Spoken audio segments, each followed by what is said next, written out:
श्री शिवाय नमस्तुभ्यम। आप सभी भक्तों का आज की कथा में हार्दिक स्वागत है। भगवान भोलेनाथ और माता पार्वती की कृपा सदैव आप और आपके समस्त परिवार पर बनी रहे। आज आप सुनेंगे सावन मास की कथा का 13वां अध्याय। अब तक की सभी कथाएं सुनने के लिए आप सभी भक्तों का बहुत बहुत आभार। और अब भगवान भोलेनाथ का ध्यान करके आज की पावन कथा का प्रारंभ करते हैं। आज की कथा में आप सुनेंगे दान और त्याग की महिमा। उग्र श्रवा मुनि बोले कि तदनंतर अर्जुन ने ब्राह्मणों से घिरे हुए देव पूजित नारद जी के समीप जाकर सबको पृथक पृथक प्रणाम किया। तब नारद जी ने उनसे कहा कि हे धनंजय, तुम्हें शत्रुओं पर विजय प्राप्त हो, तुम्हारी बुद्धि धर्म देवता और ब्राह्मणों की सेवा में लगे। हे वीर, 12 वर्ष की यह लंबी यात्रा करते समय तुम्हें कोई कष्ट तो नहीं हुआ? जिसके हाथ पैर और मन भली भांति संयम में हो तथा जिसकी सभी क्रियाएं निर्विकार भाव से संपन्न होती हो, वही तीर्थ का पूरा फल प्राप्त करता है। यह बात तुम्हें अपने हृदय में धारण करनी चाहिए। हे तात, हम तुमसे क्या कहें? धर्मराज युधिष्ठिर जिसके भाई हो और भगवान श्री कृष्ण जिसके मित्र हैं, उसे कोई और क्या शिक्षा दे सकता है? तथापि यह उचित है कि ब्राह्मणों के द्वारा मनुष्यों को शिक्षा मिले, क्योंकि भगवान विष्णु ने हमें धर्मगुरु के पद पर स्थापित किया है। ब्राह्मणों के प्रति श्री हरि ने जो उद्गार प्रकट किया है उसे सुनो। जिसके सुधा के समान निर्मल यश को सुनना, उसमें गोते लगाना चांडाल पर्यंत संपूर्ण जगत को तत्काल पवित्र कर देता है, वह मैं विष्णु जो वैकुंठ नाम से प्रसिद्ध हूँ। मुझे यह परम पवित्र कीर्ति आप जैसे उत्तम ब्राह्मणों से ही प्राप्त हुई है। अतः यदि मेरी यह बाह भी आप लोगों के प्रतिकूल चले तो मैं इसे काट डालूंगा, फिर औरों की तो बात ही क्या है। हे कुंती नंदन, मैं तुम्हें कुछ प्रिय समाचार सुनाता हूँ। तुम जिनकी कुशल चाहते हो वे यदुवंशी और पांडव सब कुशल से हैं। इस समय राजा धृतराष्ट्र की आज्ञा से भीमसेन ने राजा वीर वर्मा को मार डाला है, जो कौरवों को सदा संताप पहुंचाता था। जैसे पहले राजा बलि अत्यंत बलवान और अजय थे, उसी प्रकार राजा वीर वर्मा भी समस्त राजाओं के लिए अजय हो गया था। नारद जी की कही हुई ये सब बातें सुनकर अर्जुन को बड़ी प्रसन्नता हुई। वे बोले कि हे मुने, जो ब्राह्मणों की इच्छा के अनुसार चलते और ब्राह्मणों का सदा समादर करते हैं, वे अकुशली कैसे हो सकते हैं? मैं सदा ही संयम नियम से रहकर तीर्थों में विचरता हुआ इस तीर्थ में आया हूँ। इससे मेरे हृदय में बड़ा आनंद है। तीर्थों का दर्शन धन्य है। उसमें स्नान करने का महत्व दर्शन से भी अधिक है तथा उनके महात्म्य को सुनना दर्शन और स्नान से भी बढ़कर है, ऐसा और्व मुनि का कथन है। अतः मैं इस तीर्थ के गुणों का वर्णन सुनना चाहता हूँ। नारद जी ने कहा कि हे कुंती नंदन, तुम स्वयं गुणी हो, इसलिए गुणों को पूछते हो। यह तुम्हारे लिए सर्वथा उचित ही है। गुणी पुरुषों में ही धर्म से उत्पन्न होने वाले गुणों को सुनने की इच्छा होनी संभव है। साधु पुरुषों की आयु प्रतिदिन धर्म की बातें सुनने तथा धर्म और ईश्वर के कीर्तन करने में ही बीतती है, परंतु पापात्मा पुरुषों की आयु सदा बुरी चर्चाएं करने में ही व्यर्थ नष्ट हो जाती हैं। इसलिए मैं इस तीर्थ के जो बहुत से गुण हैं उनका वर्णन करूंगा, तुम ध्यान पूर्वक सुनो।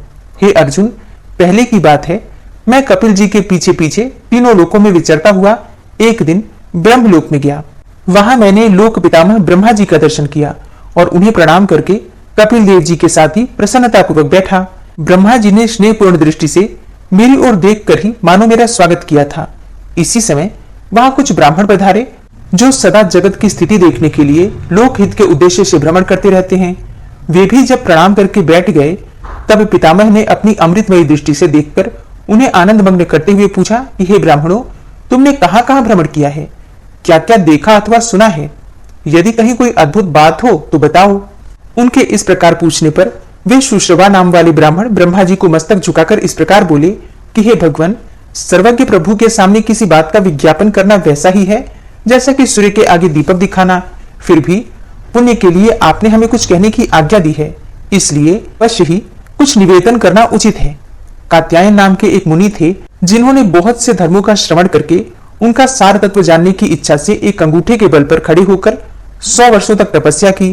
तदनंतर दिव्य आकाशवाणी हुई कि हे कात्यायन, तुम परम पवित्र सरस्वती नदी के तट पर जाकर सारस्वत मुनि से पूछो।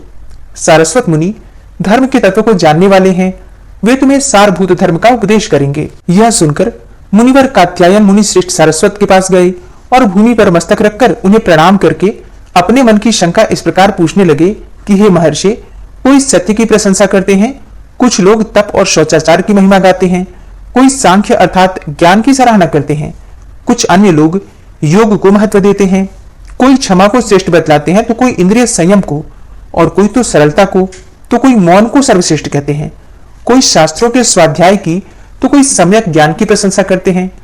कोई वैराग्य को उत्तम बताते हैं तो कुछ लोग अग्निष्टोम आदि यज्ञ कर्म को श्रेष्ठ मानते हैं और दूसरे लोग मिट्टी के ढेले, पत्थर और सुवर्ण में समभाव रखते हुए आत्मज्ञान को ही सबसे उत्तम समझते हैं। कर्तव्य और अकर्तव्य के विषय में प्रायः लोग की यही स्थिति है। अतः सबसे श्रेष्ठ क्या है, यह विचार करने वाले मनुष्य बहुधा मोह को ही प्राप्त होते हैं। हे मुने, आप सर्वज्ञ हैं। ऊपर बताए हुए कार्यों में जो सर्वोत्तम हो, महात्मा पुरुषों के द्वारा भी अनुष्ठान करने योग्य हो तथा सब पुरुषार्थों का साधक हो, वह मुझे बताने की कृपा करें।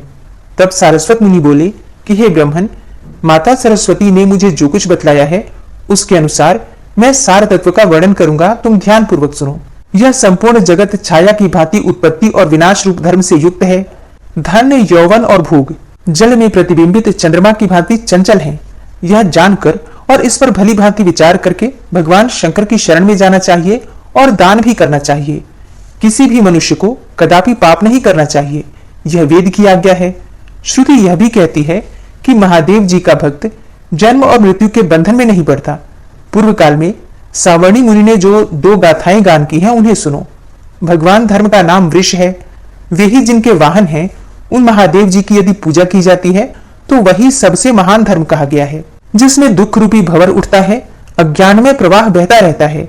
धर्म और अधर्म ही जिसके जल हैं, जो क्रोध रूपी कीचड़ से युक्त है, जहां मद रूपी ग्राह निवास करता है और जहां लोभ रूपी बुलबुले उठते रहते हैं।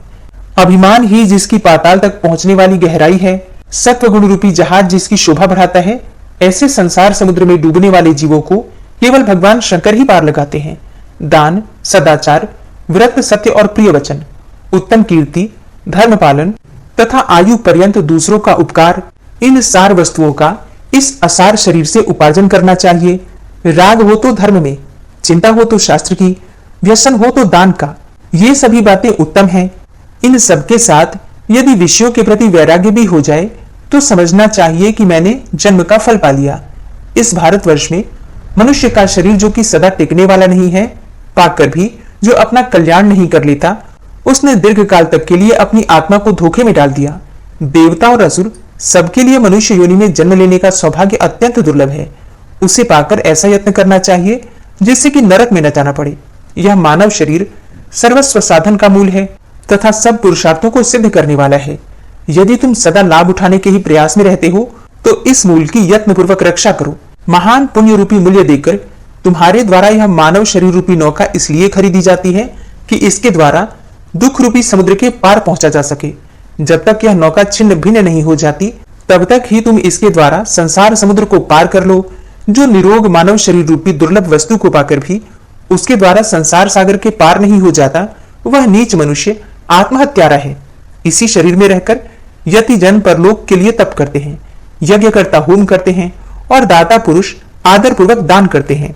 कात्यायन ने पूछा, हे सरस्वत जी, दान और तपस्या में कौन दुष्कर है तथा कौन परलोक में महान फल देने वाला है, यह भी बतलाइए। तब सरस्वत जी ने कहा कि हे मुने, इस पृथ्वी पर दान से बढ़कर अत्यंत दुष्कर कोई कार्य नहीं है। यह प्रत्यक्ष देखा जाता है, सभी लोग इसके साक्षी भी हैं।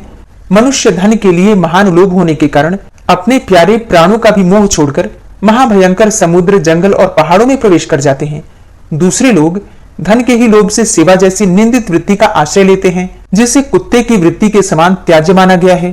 कुछ लोग खेती की वृत्ति अपनाते हैं, जिसमें प्रायः जीवों की हिंसा होती है और स्वयं भी बहुत क्लेश उठाने पड़ते हैं।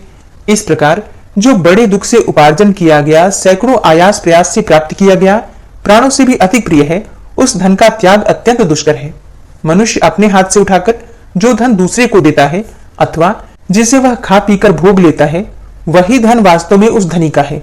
मरे हुए मनुष्य के धन से तो दूसरे लोग मौज करते हैं। जो प्रतिदिन अपने पास आकर याचना करता है, मैं उसे गुरु मानता हूं, क्योंकि वह नित्य प्रति दर्पण की भांति मेरे चित्त का मार्जन करके इसे स्वच्छ बनाता है। दिया जाने वाला धन घटता नहीं, अपितु सदा बढ़ता ही रहता है। ठीक उसी प्रकार जैसे कि कुएं से पानी उलीचने पर वह शुद्ध और अधिक जल वाला होता है। एक जन्म के सुख के लिए सहस्त्रों जन्मों के सुखों पर पानी नहीं फेरना चाहिए। बुद्धिमान पुरुष एक ही जन्म में इतना पुण्य संचय कर लेता है जो सहस्त्रों जन्मों के लिए पर्याप्त होता है।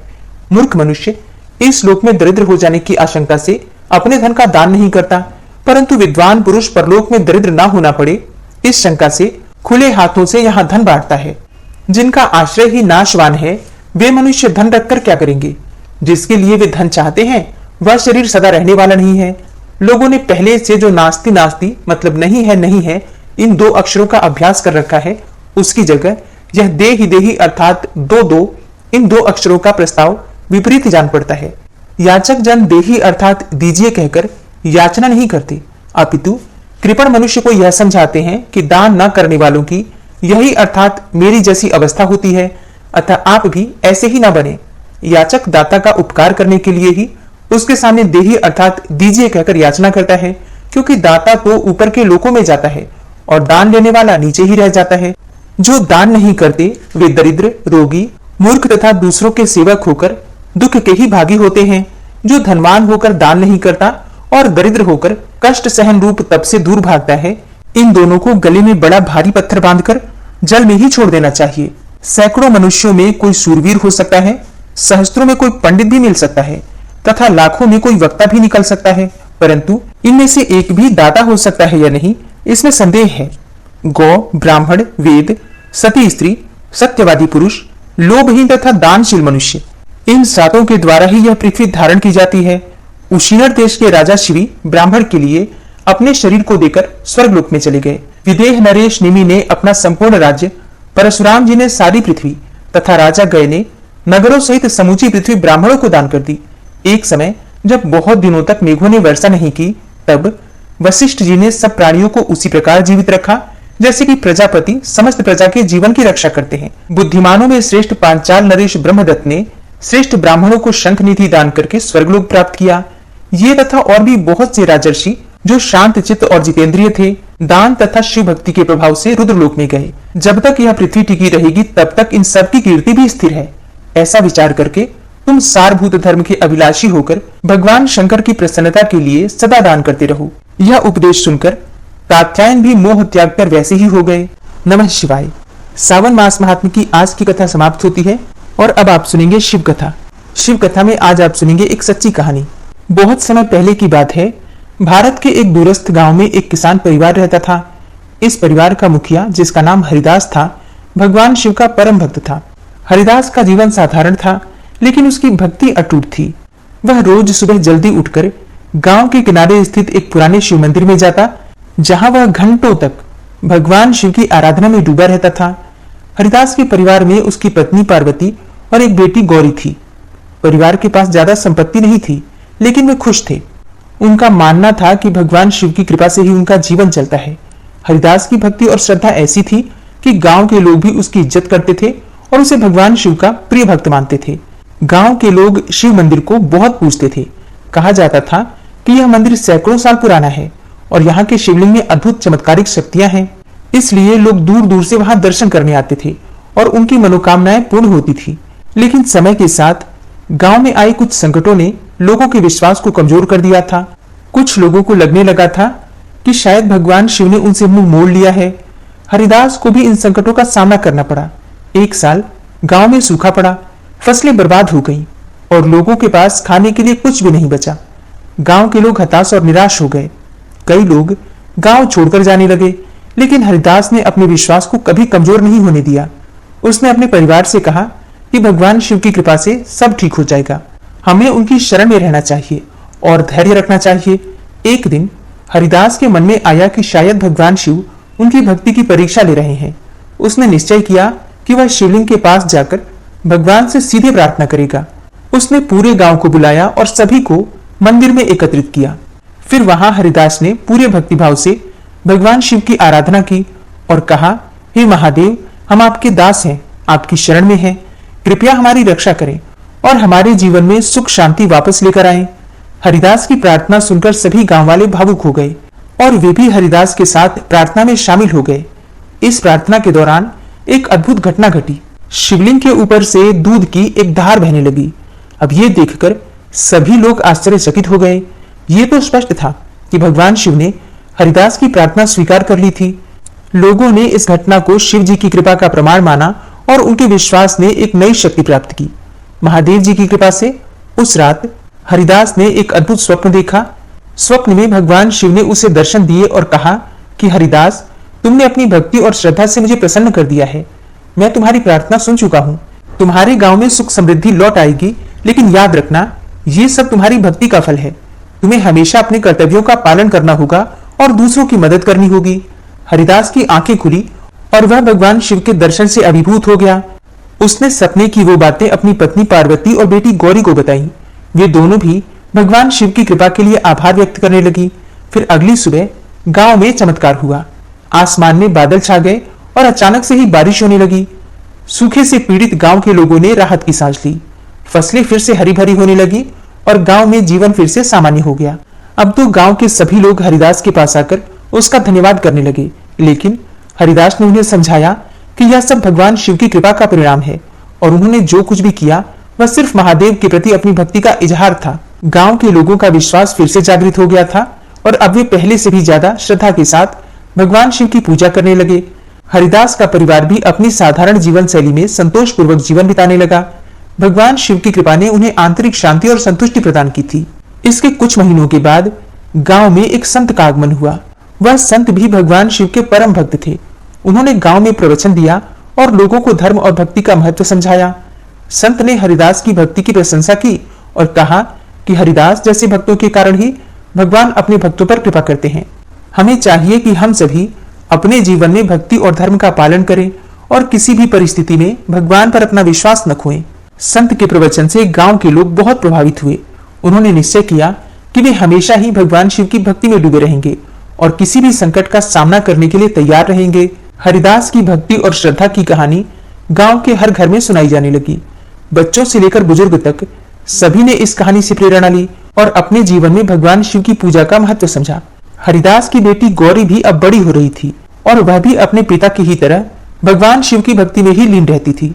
एक दिन गांव में एक बहुत ही विद्वान और धार्मिक युवक का आगमन हुआ जिसका नाम शंकर था। शंकर भी भगवान शिव का परम भक्त था और जब हरिदास ने शंकर से मुलाकात की तो उसे लगा कि शंकर उसकी बेटी गौरी के लिए एक उपयुक्त जीवन साथी हो सकता है। फिर हरिदास ने इस प्रस्ताव को शंकर के सामने रखा। शंकर ने कहा कि मैं भी भगवान शिव की कृपा से ही यहाँ आया हूँ। अगर यह उनकी इच्छा है तो मैं इस विवाह के लिए सहमत हूँ। गौरी और शंकर का विवाह बड़ी धूमधाम से हुआ। पूरे गांव ने इस विवाह में भाग लिया और भगवान शिव की कृपा का गुणगान किया। विवाह के बाद गौरी और शंकर ने भी भगवान शिव की भक्ति में अपना जीवन समर्पित कर दिया। हरिदास की कहानी आज भी उस गांव में सुनाई जाती है। लोग उसे भगवान शिव के प्रिय भक्त के रूप में याद करते हैं, जिसने कि अपनी अटूट भक्ति और श्रद्धा से न केवल अपने परिवार को बल्कि पूरे गांव को भगवान शिव की कृपा दिलाई। इस कहानी से यह संदेश मिलता है कि अगर हम सच्चे दिल से भगवान शिव की भक्ति करें और उनकी शरण में रहें तो वे हमें हर संकट से उबार लेते हैं और हमारे जीवन में शांति और समृद्धि ला सकते हैं। भगवान शिव की भक्ति में विश्वास, समर्पण और अटूट श्रद्धा ही वह मार्ग है जो हमें उनके समीप ले जाता है और हमारे जीवन को सुख और शांति से भर देता है। महादेव की महिमा अनंत है और उनकी कृपा से ही हमारा जीवन धन्य हो सकता है। दोस्तों, आज की कहानी आपको कैसी लगी कमेंट बॉक्स में जरूर बताइए। कथा पसंद आती है तो वीडियो को लाइक करने के साथ ही अगर संभव हो तो वीडियो को शेयर भी किया कीजिए। और सावन के महीने में आने वाले सभी व्रत और त्योहारों से संबंधित अगर आपको कोई भी जानकारी चाहिए तो इसके लिए चैनल के बाकी वीडियो भी जरूर देखा कीजिए। मिलते हैं आपसे अगली वीडियो में, तब तक के लिए जय श्री राधे।